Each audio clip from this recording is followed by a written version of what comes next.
Stop Krimen. Kasama si Jong Manlapas. Maging alerto. Maging alerto. Stop Krimen. Stop Krimen. 6:35 na po ng umaga mga kanayat, mga kasama. Ako pa rin po si Jong Manlapas. Hanggang alas 7 po tayo ng umaga. Ito pa rin po ang Stop Krimen sa ating second edition. No, at kasama pa rin po natin si PDEA NCR Director Wilkins Villanueva. Ang isa po sa mga pinakapogi po pinakapogi po ng direktor ng PDEA sa panahon na ito ngayon. At the same time, mamaya, totoo sir, hingi kami ng sample. Ay, wala po. Talagang inaabangan ko talaga yan. Itong pagkakataon na ito at makahingi ng sample. No, makita nyo, hindi naman porkit astig, hindi na barunong kumantang kagaya namin, di ba? Pero sir, kanina yung tanong natin, ang PNP, nagkakaroon na sila ng balasahan, nagkakaroon na ng sunod-sunod na surprise na na drug test no? Kasi nga may pinag-iinalaan na mga member, ilan sa mga member ng PNP may payola na tatanggap sa mga drug. Sa loob ba ng PDEA, pareho lang ba ang sistema? Yung kung sasabihin natin na yung drug testing sa PDEA, ano na yan, ordinaryo na sa amin yan. Actually, ngayong taon, nakakatatlo na kami. Ngayong taon. Last year, nakalima kami. Ibig sabihin, 5 drug test ang lahat ng member or ahente ng PDEA. Yung pagdating ni Director General Isidro La Peña, medyo nag-aano pa kami, nagbabalasahan pa nga. So, i-die down muna natin yan before another set of drug testing. So meron kami yan. Marami nang na-dismiss sa PDEA dahil yan. Na dahil nag-positive sa dangerous drugs, sa use of drugs. So kahit sabihin na ikaw nag-i-agent ka, hindi pwede pa rin. Hindi ka pwedeng hindi ka pwedeng gumamit. Kasi kung agent ka, at kung ang rason mo ay gumamit, ibig sabihin, ano lang yung drug den lang yung inaano mo. Ano tawag dito, pot session lang yung nakikita mo. Hindi kami para sa pot session. Para kami sa malalaki. Although kasama rin yung drug den, kasama rin yung mga tiyanggihan sa amin. But hindi yun ang priority namin. Nung time nitong nakarang administration parang may mga panawagan na buwagin na lang daw ang PDEA because parang naging lame, di ba? Parang medyo humina yung operasyon nila. Mas marami pa yung member ng nahuhuli, mga EDSOP, tapos kaya yung mga member ng PNP, yung sa NCRPO, no? Paano po ngayon? May babangon ba ng PDEA? Tingin ko naman bangon na diba, from 5 sachet na nahuhuli, naging 300 plus kilo na. Naging 5 balde. No? Hindi, malungkot. Siyempre, dahil sa akin, katulad ko, nanggaling pa ako ng NARCOM, nung pulis pa ako. Kami yung, isa ako sa nagtayo talaga ng PDEA. Isa ako sa nag-envision ko ano talaga kumpara saan ang PDEA. So malungkot, dahil pinag-irapan namin yan Kaya nga kami naghiwalay ni Presidente Duterte Kasi ako yung regional director ng Region 11 noong 2007. Kailangan nang mag-start ng training sa academy. Sinabihan ko si boss, Sir, kailangan ako dito sa sa Maynila na. Dahil inuutusan ako na mag-head ng PDEA Academy para maturuan ko ng mas marami akong maturuan na ahente. Pumayag naman siya. Although medyo masamaan loob ni Presidente, pumayag naman. Yun, hanggang sa training, hanggang sa policy making, hanggang sa katulong kami. Malungkot dahil nakikipagpatayan yung mga ahente natin para para mai-save lang yung barangay natin sa droga. And yet, sasabihin, may magpapanukala na buwagin siguro, instead na buwagin natin, mas lalo natin patatagin ang PIDEA. Kasi as of now, more on sa regional level pa lang ang PIDEA. Yung tao, yung manning ng PIDEA. Talagang hanggang sa regional level pa lang. Mas kung ang PIDEA ay nakaka-accomplish na ang tao nila ay nasa regional level pa lang, mas bibigat ang accomplishment ng PIDEA kung lalagyan natin ng tao ang mga probinsya.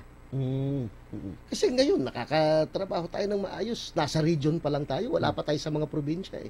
Sa ngayon ba, mga ilan personnel lang ang PIDEA sa buong Pilipinas? Ang personnel ng PIDEA buong Pilipinas, about mga 1,800 plus.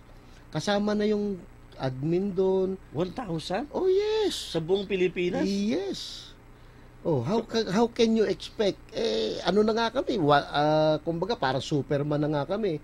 You can just imagine, ang isang usual na regional office ng PIDEA, meron lang yan, siguro, mga 60 ahente.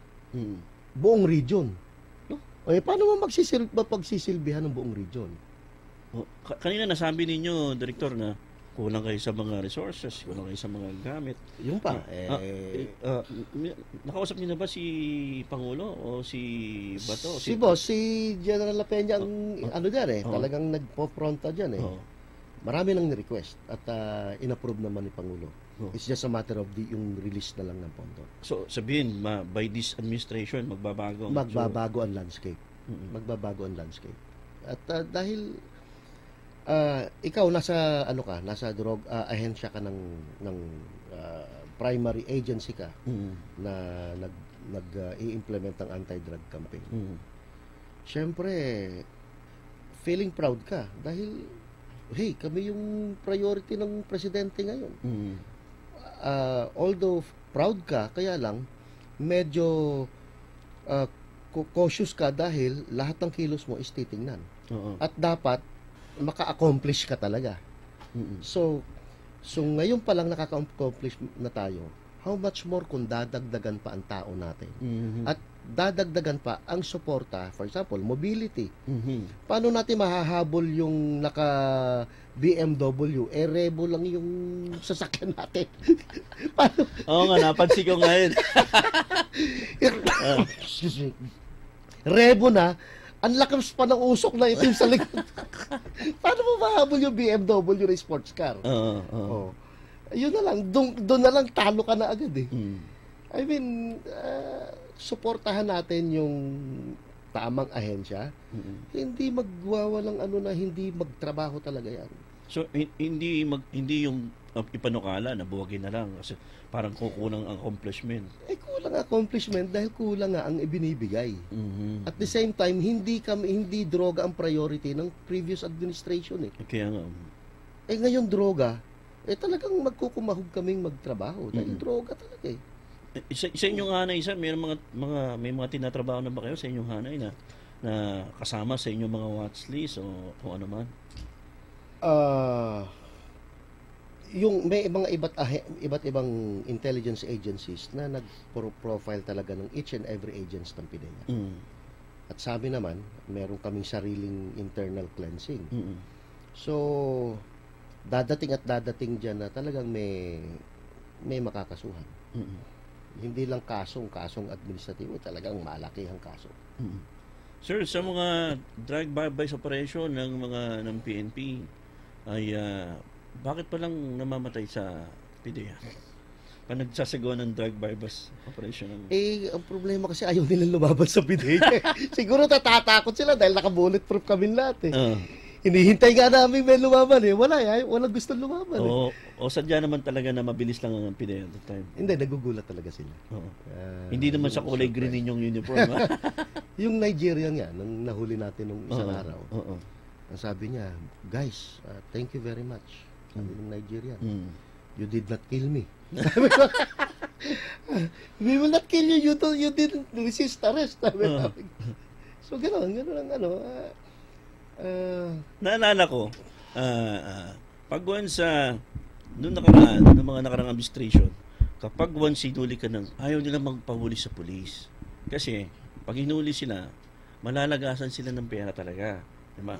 Kapag nahuli sila ng PIDEA, tutuluyan sila. Kaya ang medyong that time, takot sila sa pulis kasi takot sila sa PIDEA kasi matutuluyan sila. Mas gusto nilang mahuli ng pulis kasi aayusin lang yung pulis, no? Di okay na. Ay ngayon, takot silang mahuli ng pulis ngayon kumpara sa PIDEA. Dahil nabubuhay sila. Medyo nagkakaroon na ng tuldok yung mga pangyayari, di ba? Pero sa pabor ba kayo sa mga hindi naman sinasabi kinukondem natin ng PNP, no? Kasi kung di naman talaga may iwasan, di ba? Kung lumaban naman talaga, bakit naman hindi bakit hindi naman kailangan pumalag ang PNP kung nasalanganin na yung buhay ng kanilang mga alagad, di ba? Pero pabor mas kung kayo po manghuhuli, mas pabor ba kayo na buhay yung tao o patay yun? Personally, dalawang aspect. Mas maganda yung buhay ang tao dahil mas mapapalagana pa natin yung investigation. Ibig sabihin, makukuha pa natin yung cohorts. Kung nagbebenta siya ng 1 kilo, 2 kilong droga, makukuha pa natin kung saan yung warehouse, kung saan yung bodega. Malalaman pa natin kung saan yung laboratory.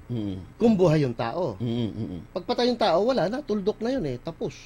Wala na lahat. Tapos na agad yun. Pero, ang kagandahan naman namin doon, hindi na kami attend ng korte. So, dalawang may positive, may advantage, may disadvantage. Isa sa mga problema ng PIDEA yung haharap sa korte, minsan kulang sa abogado. No, we have prosecutors naman, pero ang isa sa mga nakakasuhan ng PIDEA kadalasan di ba? Oo, ang problema yung pag mabigat na yung dinali mo, mas pinapakinggan yung nagreklamo kaysa dun sa ahente natin. Oo. So, ang nangyayari, kawawa yung ahente dahil sarili niya yung maaalis muna siya sa pwesto niya. Tapos kukuha pa siya ng sarili niyang abogado dahil iniimbestigahan na siya. Paano pa siya makakapagharap sa korte para patunayan yung kaso nung hinuli niya? Sa kanya pa lang problema na siya. So, in short, medyo malabnaw na yung pagharap mo sa korte pag kaharap mo na sa korte yung taong inaresto mo. I believe this time baka hindi na mangyari yan. Sir, doon sa may Oplan Tokhang, may ganong style din ba ang PIDEA? Sa amin nag-umpisa yan. Sa Davao yan. Ganun ba? Sabi, idea mo yun at time dun sa PIDEA? Idea ng buong grupo yun Oo. It's not anyone's idea. Idea Pero ng buong grupo yun. This time, NCR director ka na, ever since, tingin mo, kailangan ba magpatupad ng ganun din ng PIDEA? O ibang style naman, no, kailangan katukin, kausapin? Yung talaga ang ideal. Na, kasi, di ba, kausapin mo punta ka sa barangay. Yes. Kausapin mo yung barangay chairman. Ano sasabihin sa'yo? Direktor, ang daming addict dito. Direktor, ang daming pusher dito. Ba't naman wala kayong ginagawa? Okay. Pag akyat mo sa mayor, ganun din na sasabihin, Sir, ang daming pusher dito. Ang daming addict. Okay, tatrabahuin namin yung pusher. Actually, may kinausap na akong ganun. Sabi ko, Sir, walang problema. Ilan ba yung pusher sa'yo? Nasa region ako Ilan ba? Wala namang problema. Ilan ba ang pusher mo? Ilan ba ang pinoproblema mong pusher? Sisiguraduhin ko after a week, titirahin ko yan. Sabi ko, titirahin ko, walang problema yan. Madali lang yan 1 linggo lang yan, sabi ko. But after that, yung hinuli namin na yan, kinabukasan may kapalit yan. Sinong papalit yan? Yung asawa, tatay, nanay, o anak nung drug pusher na hinuli namin. So, hindi natatapos? In short, hindi matatapos yan. Ngayon, sabi ko, kung hinuli namin yan, ano ang next move mo? As mayor, anong next move mo? Anong gagawin mo doon sa user? Ang problema nyo, parating yung nirereklamo sa amin, yung pusher, yung user, hindi natin pinapansin. So, just remember, pag humuli ka ng pusher, papalitan. Bakit? Bakit papalitan? Kasi may market pa rin sa ilalim. Yung kalakal, pareho pa rin. Hindi nagbago yung landscape ng problema sa droga. Sir, ang PIDEA nagbigay ng listahan kay Pangulong Duterte. Mga ilang local official ang nasa listahan? Hindi namin alam, pero meron. Mga ilan mayor, sir, sa palagay ninyo? Hindi namin alam, pero meron. Yung mga 10 kayo? Mga sobra siguro. Mga sobrang 10. Talagang marami talaga. Marami talaga. Identify, Buong Pilipinas. sa buong Pilipinas. Identify talaga na. Ah, Sino tumabaho nito? Yung listahan na to? PIDEA o... pumunta ka lang sa barangay, alam na ng barangay chairman kung yung mayor niya may tama o wala eh. Hindi mo na kailangan na intel eh. Chismis lang, malalaman. Mag-stay ka lang sa isang lugar ng isang linggo. Malalaman mo na kung yung mayor doon may backing o wala sa droga. May mga ilamang dating PNP at kasalukuyang PNP official na pinangalanan si Pangulo. May susunod pa ba ron na binigay ng listahan ng PIDEA? Hindi namin alam yung sa PNP. Si Sir Bato ang nakakaalam nun eh. Pero sa pagkakaalam ninyo, may nakita pa ba kayo na possible na madagdagan pa? Baka madagdagan pa. Not necessarily generals, but madadagdagan. Remember, droga kasi napaka-encompassing. Baka nga hindi natin, baka may PIDEA ka eh. Oo nga. Kasi nga droga pera eh. So, it's just a matter of tatanggap ba ako ng payola o hindi. Pagkakalam ko, remember na parang may mga director na nasasangkot sa, di ba? May mga investigation pa doon that time di ba? Itong si Marcelino, di ba? Parang PIDEA din ba that time? Dati, diba? PIDEA yan eh. Oo. Si Marcel. Oo. So, paano ngayon?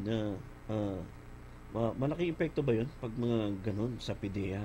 Kagaya ni Marcelino, parang that time, bidang-bida siya, tapos biglang mahuhuli siya kasama ng drug lord.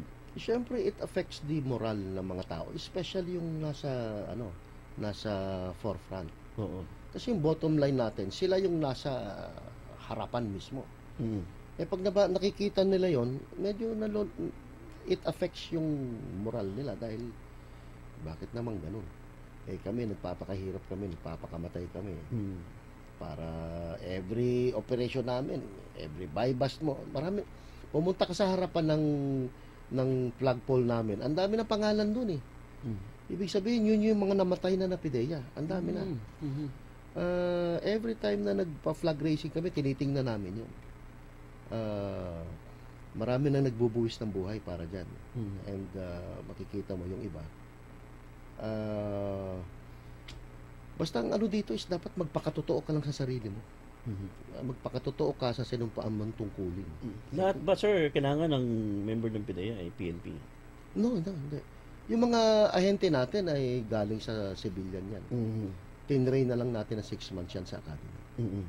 So kahit sino po pwede Kahit sino pwede na maging member ng PIDEA? Oo. For as long as graduate ka ng 4-year degree, tapos meron kang second level ng civil service eligibility or board passer ka, or LLB graduate ka. So hindi ka addict? At hindi ka addict at hindi ka protector at hindi ka wala kang connection sa droga. Yun importante doon. Kanina nasabi ko na nung nakaraan medyo para na-imbestigahan pa ang PIDEA, no?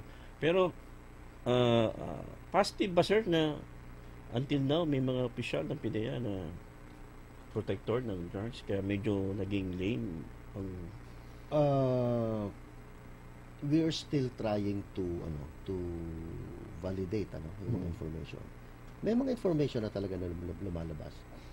May mga chismis na talaga doon sa lugar. So, it's just a matter of paano natin sila patutunayan na meron. But ang sinasabi ko dito, hey guys, si presidente na ito. Kung inaakala nyo hindi kayo aabutan kayo ni presidente, maniwala, promise. Walang forever sa trabahong ginagawa nyo. Kung tumatanggap kayo ng payola, walang forever, maniwala kayo sa akin. May hangganan yan, no? Si presidente na tong kausap nyo, maniwala kayo. Sir, pabor ba kayo dun sa nangyayari ngayon ng mga salvage na may nakalagay na drug pusher ko, wag tularan? Hindi dahil hindi mo naman alam kung totoo yun o I still favor the rule of law. Huwag ka lang lumaban. Buhay ka. I still favor that. Kasi, mas mabibigyan natin ng paano bang sabihin to? Mas mabibigyan natin ng justice yung ginagawa natin. Sa buong Pilipinas, sir, mga ilang barangay bang affected ng... Sa buong Pilipinas, about more than 22% are ng barangay are drug affected. 22 or 40 plus. I don't have the Sa- detail. sa- But dito sa Metro Manila, 92% dito Wow, ang laki. affected. Oo. Merong lugar sa Maynila na 100% eh. So kung kaya dito nagsisimula yung... No, because NCR kasi katulad sa sabihin mo na sa business or sa economy, number 1 dito eh. Number 1 tayo sa economy as far as buong Pilipinas is concerned. Kung nasaan ang pera, naandun ang droga. Ito, sir, isang tanong na lang, no? Bakit kadalasan, sir, nahuhuli yung mga user, no? Mahirap bang huliin ng mga drug lord? Marami na ako nahuli. pero sa iba, Sa PNP kaya? kaya naman nilang mahuli ng gano'n. Historically, talagang marami silang huli ng mga drug lords. Pero Actually, mahirap bang hulihin ng drug lord compared dun sa... pag drug lord ka kasi, pag nasa taas na level ka na, hindi ka na naghahawak ng droga eh. So, paano mong mababaybast? Oo nga, tama.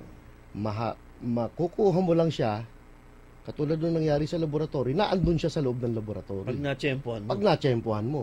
Pag drug lord ka, especially dito sa Pilipinas, na ikaw ay nagmamanage ng lahat, hindi ka pupunta ng laboratory. Meron kang papupuntahin doon. And most often, yun yung nahuhuli natin. So sila, nakaganito pa rin. So ano ang recommendation namin? Yung amendment nga sa batas ng anti-wiretapping law. Kasi sa drug lord, tawagan lang yan, boss. Anong gagawin namin dun sa, saan i-deliver itong 10 kilo dito? Kaya nga. Hindi naman nagbebenta, pero sila yung nag-uutos. And by that time, baka matamaan namin sila. This time, this administration o pamunan ng PDEA, susulong bang ninyo yun? Isusulong yun. Kasama sa programa ni Presidente yun. Yung wiretapping? Oo. So, pwede ninyo ng wiretap? Impossible? Pag na-revise yun. Paano yun? Parang sa inyong usapan lang o kailangan pa ba ng court doon? O... Kailangan ng court order. Oh. But the court will not hesitate to give the court order. Kasi meron nang batas para for drugs. Pero secretly, parang gano'n. Yes, it will be secret. Kept utmost secrecy. May isang parang unit lang na mag-handle. May gamit ba? May high-tech gamit? Pag meron ka ng batas, definitely, bibili ka ng gamit. So, kasama yun sa implementation ng batas. Yung mga gamit ng PNP, ng PDEA, nakakaangat na ba? O medyo, para at least, hindi naman tayo nalalagasan ng mga member? Tama-tama lang na makahuli tayo ng malalaki. Tama-tama lang. Pero kung mas malaki, mas maganda, mas malaki pa yung makuha natin. Kailangan ba ng helicopter ng PDEA? Not necessarily. Not necessarily. Priority, yung mga sasakyan na hindi maitim yung usok sa likod. Pero huli na lang, sir, baka may paalala kayo sa ating mga kababayan, lalo na, no? Talagang nakakatakot na, no? May mga ibang mga kwento na talagang iba na po ang laban ngayon ng pamahalaan. Talagang kitang-kita naman, no? Sa nangyari. Sir, baka may paalala kayo sa ating mga kababayan. Sa ating mga tagapakinig, sa lahat, 2 linggo pa lang po si Presidente. 2 linggo pa rin di po kami. Kasi lahat bago eh. At yung 2 linggong yun, ang haba na, ang lawak na ng inabot. And definitely, ang marching order sa amin ni General La Peña ay talagang magkaroon ng balanced approach sa programa ng anti-illegal drug campaign. Ano itong balanced approach? We hit high on the high value and the high impact operations like yung ginawa natin last Tuesday.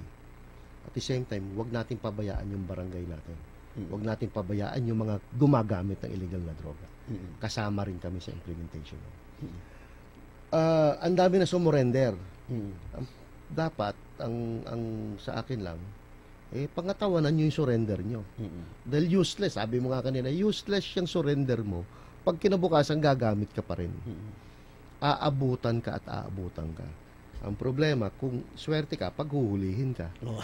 Pag hindi ka nahiluli, katapusan mo. So, habang may panahon pa, magbago na tayo dahil ito na yung baka makasama kayo sa 6 months. Yun ang ano natin. Kaya ba yun, sir? Sa nangyayari yan, 2 linggo pa lang tayo So, kaya? Kaya. Imposible hindi makaya. But this time dapat, meron talaga tayong katulong na local government yun. And nakikita ko naman, gumagalaw na yung mga local government natin. Ayaw nila mapakalanan. Ayaw nilang mapakalanan. Okay, 7:01 na po ng umaga. Naku po, haban. Marami pa sana tayong itatanong kay PDEA Director Engineer Wilkins Villanueva. Pero tapos na po tayo sa oras. Next week ulit, magkakasama po tayo. Mula alas 5 hanggang alas 7 ng umaga. Ito pa rin po ang inyong Stop Krimen. Ako pa rin po si Jong Manlapas, and please pray the rosary. Bye-bye!